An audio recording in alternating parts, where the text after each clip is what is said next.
Hello, genealogists. It's Craig again with Just Genealogy. Today we want to talk about the Marines in World War One. I recently gave a talk to the Greater Omaha Genealogical Society. Actually, it was last Saturday.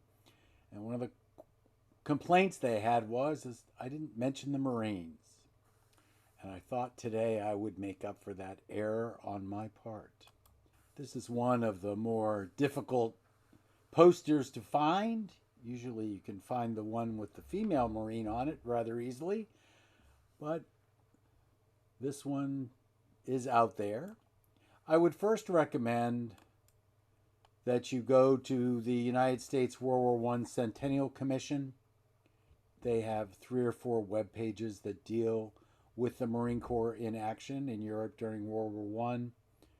Some locations and some other interesting information that you might find useful to your research. There is a piece missing, and I'll talk about that in a minute, that has to do with the occupation after the war, but we'll get to that. So, in the beginning, the Marines wanted to fight in Europe. So, President Woodrow Wilson directed the Secretary of the Navy to make that happen. But they weren't going to operate by themselves. So they became part of the U.S. Army for the duration of the war while they were in the American Expeditionary Force. They were designated the 4th Brigade of the 2nd Division. Now that doesn't mean very much unless you're familiar with the U.S. Army Center for Military History Publications Catalog. If you were to go there and browse by publication number, you would come across something called the Order of Battle of the United States Land Forces in the World War. I have downloaded all 24 of these. I find 1 through 5 and 24 to be most useful in my research, whether I'm dealing with Marines or the regular Army, or the National Guard, or the National Army, aka the draftees. So my recommendation is that you download these 24, put them in a folder on your computer, and you can search them that way. This way you can research just about any unit relating to World War One. So the one volume that you're probably going to be most interested in if you're dealing with overseas is Volume 2, the American Expeditionary Forces Divisions. Now, if you had someone that was in an army, a corps, a headquarters unit above a division, then you would want to see Volume 1. But Volume 2 is where we want to be today. And the 2nd Division, the RA stands for Regular Army, NG would be National Guard, NA would be National Army, had a set of division commanders over time, chiefs of staff, that kind of thing. Here's where you can get to it. I think this is page 21 of Volume 2. And then as you go farther through this, they provide you with a composition. So the 3rd Infantry Brigade was made up of Army folk, but the 4th Marine Brigade was made up of the 5th Marines, the 6th Marines, and the 6th Machine Gun Battalion Marines. There also attached to the 2nd Division was a Field Artillery Brigade with 2 regiments of 75 millimeter and 1 regiment of 155, and then a trench mortar battery. There also were division troops. There was the 4th Machine Gun Battalion, the 2nd Engineers, the 1st Field Signal Battalion, and the headquarters troop. And then there were trains. There was a headquarters train and military police. There was an ammunition train, a supply train, an engineer train, and a sanitary train. The sanitary train is where the ambulance companies and the field hospitals, of which there were 4, were located. On these pages, you'll also learn what units were attached to the 2nd Division, and then over time, which units were detached from the 2nd Division for service with other units. There is a record of events that begins with the creation of the unit. So here we see on September 22nd, the War Department directed the organization of the 2nd Division Regular Army, and that would include troops from the United States Marine Corps, which were at Quantico or already in France at the time. And then it pulled Army units from just about everywhere. And if you follow this all the way through the pages of information that relate to the 2nd Division, you'll be able to track the division and the Marines throughout the entire war, all the way to their return to the United States and demobilization between July and August of 1919. What about training? The average Marine who arrived in France received at least 6 weeks of training in the United States in a recruit depot and a very short period of training at Quantico, Virginia. This was much less than Army training. With the exception of the initial outfitting of the 4th Brigade, in other words, the first ones to go over there, most Marines received practically no training in France. They joined the 4th Brigade almost immediately. This was unlike Army forces, which went into training being trained by French and British instructors before they moved to the front. The 4th Brigade consisted of the 5th Regiment, which consisted of a headquarters company, 1st Battalion, which was 4 companies, 2nd Battalion, which was 4 companies, 3rd Battalion, which was 4 companies, and the 8th Machine Gun Company, and a supply company. There was a machine gun company attached to each regiment.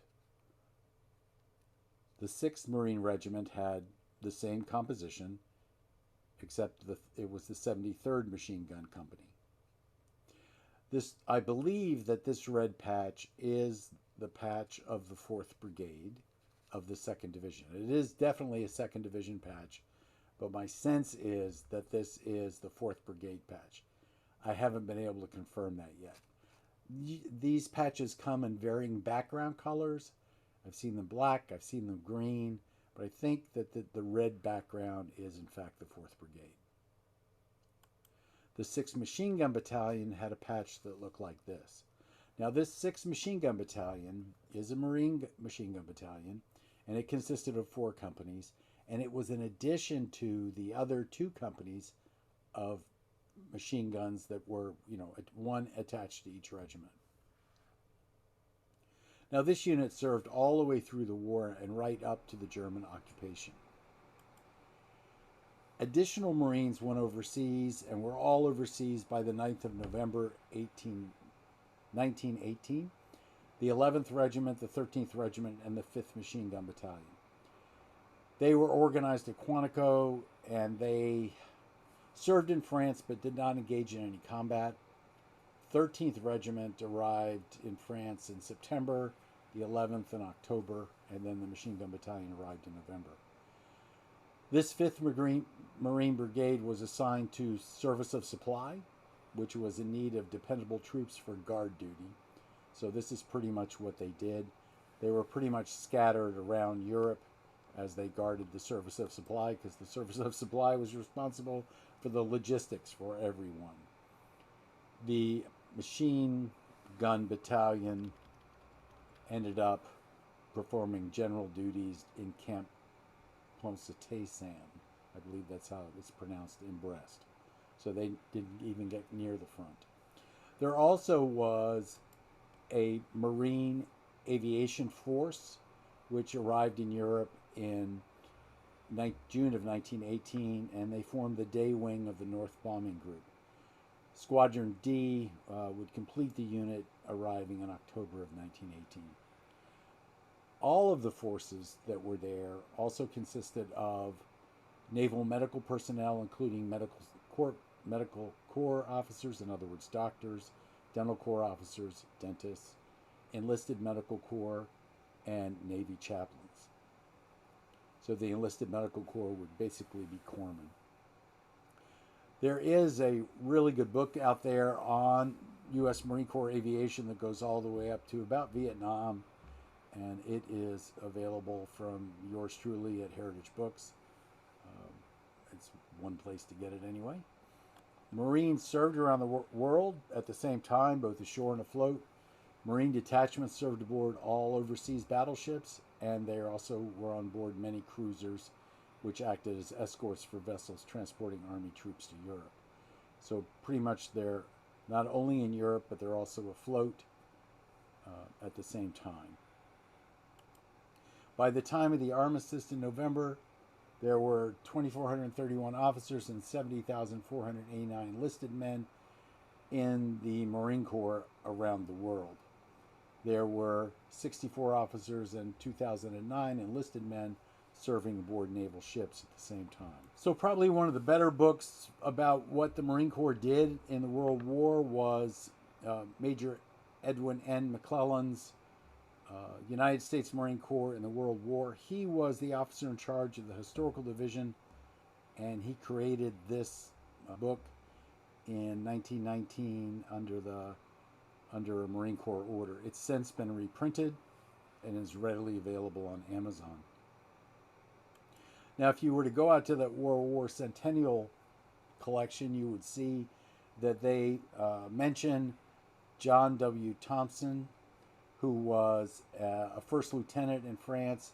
He won the Navy Cross for his actions against enemy forces, and he wrote about them after he got home in a book called Fixed Bayonets. The artifacts of Thomason are found at the Newton Gresham Library, Sam Houston State University in Huntsville, Texas. And here you can see his helmet, which they managed to attach a Marine Corps emblem to. You can see on the top shelf his 2nd Division patch and a few other artifacts. And of course, wouldn't you know it, Fixed Bayonets is available from yours truly also. Another book that's out there is actually written by me. It's Marine Corps Deaths 1917 to 1921. What I did is I brought together all of the information that I could find in Record Group 127, the Records of the United States Marine Corps, dealing with Entry 107, Register of Deaths of Marine Corps personnel during the World War, and then added to it other reports, Secretary of War reports, those kind of things, to bring everything together in one place. So that also is available from Heritage Books.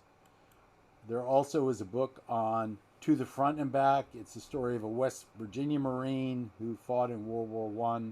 He basically tells how he traveled to Parris Island and through both the United States and Europe. He, before enlisting in the Marines, he hadn't been more than 25 miles from home, and all of a sudden he's in Europe.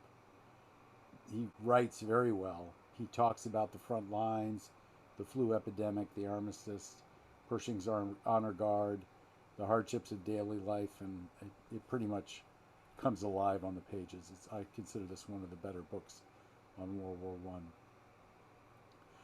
So that pretty much concludes what we have to talk about. This is what a Marine looked like in World War I. You see on his right shoulder, actually it's his left shoulder on the right hand side, that is an aiguillette, a fougere. He is with the 6th Marine Regiment. That is a French award for the service of the 6th Marines at Belleau Wood. So this has been me and Just Genealogy, where we're converting people doing genealogy into genealogists day by day. Thank you all very much. I appreciate you.